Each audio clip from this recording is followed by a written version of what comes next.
Hello, welcome to another episode of Arthritis and You, a Joint Journey. Today, we've got something special lined up, so buckle up because it's time for the deep dive. Let's give a warm welcome to our hosts, Arthur and Sarah. Welcome to the deep dive, where we try to cut through all the noise and give you the essential insights, the things you really need to know. Today, we're diving into a medication that's, well, pretty fundamental for a lot of folks dealing with inflammatory arthritis, Leflunomide. You might know it as Arava. Our goal here is simple: boil down the crucial info so you feel, really clued in about its role. We're leaning heavily on some great resources from Alberta Rheumatology. Their website's got a ton of detail, and they have this really clear video on their YouTube channel. Plus, we've got a fantastic question from a listener we'll get to later on. So, yeah, let's get started unpacking this. Absolutely. When you're managing something chronic like inflammatory arthritis, really understanding your meds, it's not just about knowing facts. It's about feeling empowered. So this deep dive, it's about connecting the dots, right? Between the science and how it actually plays out in real life, using these solid sources. It should help you navigate things a bit more clearly. Okay, so first things first. Leflunomide, or Arava, it's what's called a DMARD, right? A disease-modifying anti-rheumatic drug. Lots of listeners will know that term. And the sources, they really stress that it's a slow-acting but effective treatment. That seems key. For RA, rheumatoid arthritis, and other kinds of inflammatory arthritis, what really jumped out at me was this phrase: some consider it equivalent in effect to methotrexate. I mean, wow, methotrexate is such a benchmark. It really is. Yeah, that comparison definitely highlights where leflunomide sits in the treatment landscape. It's often a foundational therapy. And like you said, it's not just RA. The sources point out it's used for other types of inflammatory arthritis, things like vasculitis, even myositis. So it's pretty versatile. That's interesting. Okay, so if someone's maybe starting on this or just curious, what's the typical dosage like? How do you take it? Right, so it comes in tablet form, which is convenient. A common starting dose is often 20 milligrams daily, but the sources are clear. 10 milligrams daily is also quite reasonable, or even 20 milligrams just every other day. It really depends on the person. Your doctor figures out what's best for your specific situation. It's very individualized. Right, personalized medicine. And what about the how? How does it actually work? The mechanism of action stuff can be, well, a bit dense sometimes. What do we know about how leflunomide actually dials things down in the body? Yeah, that's a great question. And honestly, this is where it gets kind of fascinating. Even though it's been researched a lot, the sources say the exact way it works isn't completely pinned down. But the main thing we know is that it affects lymphocyte function. Lymphocytes are specific white blood cells, key players in your immune system. So leflunomide seems to sort of tweak how these cells work, calming down that immune attack that causes the arthritis. It's pretty amazing that even after all this time, we're still learning the finer details. Really speaks to how complex our bodies are. Influencing those specific immune cells, even if the full picture is still emerging. That's cool. So given it's called slow acting, what's the timeline? When do people actually start feeling better? Because waiting, especially when you're in pain, that's tough. It really is. Patience is definitely needed with DMARDs. Like all of them, leflunomide needs time to build up and work properly. You typically start noticing some positive changes, maybe less swelling, stiffness easing up around, say, 4 to 8 weeks in. But for the full effect, the maximum benefit, you're looking more at 3 to 6 months. And it's important to remember that side effects, unfortunately, they can sometimes pop up earlier than the benefits. That first stretch can be tricky. Okay, so it's definitely a long game for the good stuff. But when those benefits do arrive, the video source mentioned some really key improvements. What are those main things people can hope for? Yeah, the core benefits they highlighted are, first, a noticeable drop in swelling. Then, just overall improvement in pain and stiffness.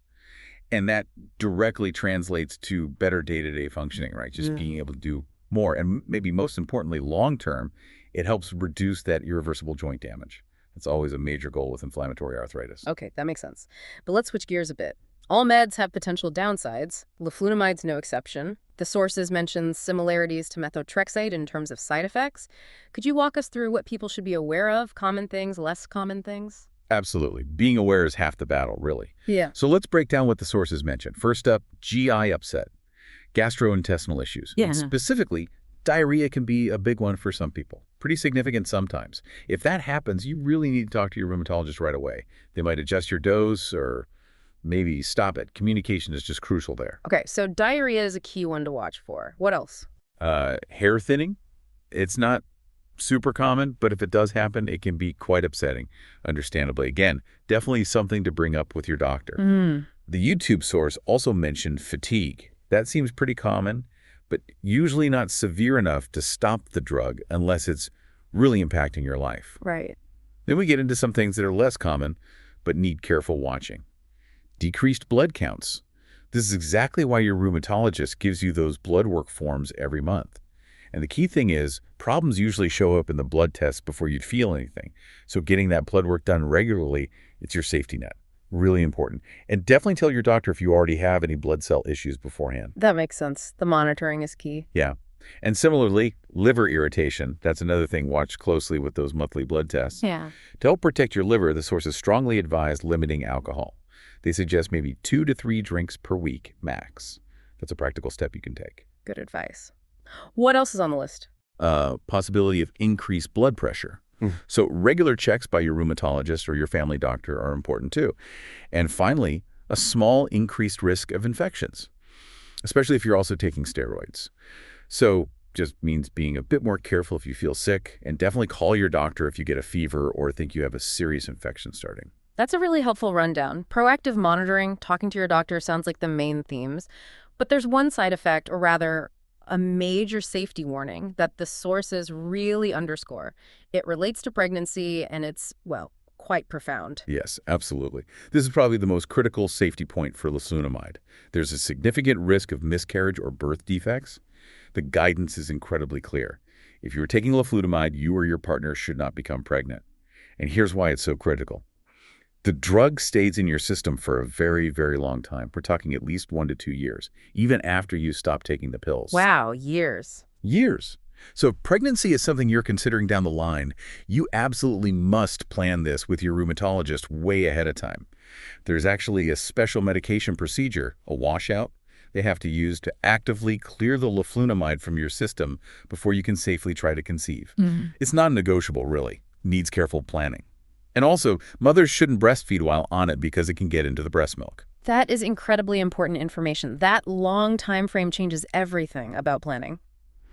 Okay, moving on to how it's used. A listener brought up something very practical. My doctor started me on leflunomide and methotrexate together. Since they both can affect blood counts and liver, is this safe? It's a logical worry. It is, yeah, a very understandable question. And the sources address this directly. While yes, there is a bit of an increased risk for some side effects when you combine them, it's actually a common and effective strategy. Using both together can work really well for some people. It just means both you and your doctor need to be perhaps even more vigilant, more cautious. Often, the rheumatologist might lower the dose of one of the meds to improve the safety profile, but the absolute key, maybe even more so than with one drug, is regular blood work. That monitoring is essential to catch any issues early. Got it. So, common practice just needs extra care. Okay, simpler logistics question. What if you just forget a dose? Miss a day? Ah, yes. Happens to everyone. The advice is pretty straightforward. If you remember later the same day, just go ahead and take it. Safe to do that. If you don't remember till the next day, just take your normal dose for that day. Critically, do not double up. Don't take 2 doses. Missing 1 dose here and there isn't likely to cause any major problems, unless it's happening all the time, of course. Okay, don't double up. Good to know. And what about stopping it? If you need to come off leflunomide, how do you do that safely? Do you need to taper off? Generally, no. Our sources say it's safe to just stop taking it. You don't typically need to slowly decrease the dose like with some other medications. But it's important to realize that any benefit you are getting will likely fade, usually within about 6 weeks or so, as the drug leaves your system. Now, if you're stopping it because of more serious side effects, that's a bit different. Your doctor might actually prescribe that washout procedure we mentioned earlier, the one using special medication to clear it out faster. Because otherwise, remember, it can hang around in your body for that 1 to 2 years. Right, that long tail is a recurring theme. Okay, let's tackle that listener question now. It feels like a perfect transition. The listener asked, I am being switched from leflunomide to a biologic. Should there be a period of time that I stop the leflunomide prior to starting the new medication? Great question about treatment transitions. Excellent question, and something that comes up all the time in clinic. The answer, according to our sources, is generally no. In fact, it's very common to use leflunomide at the same time as many biologics. They often work well together. So if the plan is to stop the leflunomide when starting the biologic, there's usually no need for a gap or a washout period in between. They don't typically interfere in a way that requires waiting. Ah, okay. So you could even be on both simultaneously. Exactly. And that actually touches on a broader point about treating RA and similar conditions. Combination therapy is really common. We talked about combining leflunomide and methotrexate. You also see what's called triple therapy. That's often ethotrexate, hydroxychloroquine, and sulfasalazine all together. Those are conventional DMARDs. Yeah. And it's also very common to be on one of those conventional DMARDs while you're also taking a biologic medication. The really crucial distinction, though, thing you absolutely don't do, is take two different biologics at the same time. That's generally considered unsafe due to the risk of excessive immune suppression. Okay, so combining conventional DMARDs is common. Combining a conventional DMARD with a biologic is common, but combining two biologics is not. That's a key takeaway. Precisely. Understanding those different classes of medication and how they can or can't be used together is really important for patients. Wow. We've covered a lot of ground on leflunomide today, from its role as a DMARD, kind of like methotrexate, to the still slightly mysterious way it works on lymphocytes, and the really practical stuff about side effects, diarrhea, hair thinning, the crucial blood and liver monitoring, and that incredibly important point about pregnancy planning because it stays in your system so long. That's just wow. Plus, knowing it's often used with methotrexate and commonly alongside biologics really helps paint the picture of modern treatment strategies. I feel like we've really distilled some key insights. I agree. And understanding these kinds of details, it really does empower you, doesn't it? It helps you ask better questions, participate more actively in your care. But, while this deep dive gives you great background knowledge, the most important thing is always that conversation with your own doctor. Your specific situation, your health history, that dictates the best path for you. This information supports that conversation, but doesn't replace it. Personalized advice is key. Absolutely perfectly put. So as we wrap up, here's something to think about. How does knowing these specifics about just one drug, leflunomide, maybe shift your perspective on managing a complex condition? Does it make you think differently about the questions you might ask your own doctor next time? Maybe about how different treatments fit together or the long-term considerations, something to mull over. Thank you so much for joining us for this deep dive today. This has been another episode of Arthritis and You, a Joint Journey, brought to you by the Rheum team from albertarheumatology.com, your trusted evidence-based suite of resources available 24/7. Straight from Alberta, but for folks around the world. Our hosts today, Arthritis and Sarah Upas, technical producer, John Ifan, and our executive producer, Stephen Cates. While we work hard to maintain the accuracy of our information, we accept no legal responsibility for any errors or omissions. Remember, always check with your own physician first. Join us next time for another Deep Dive.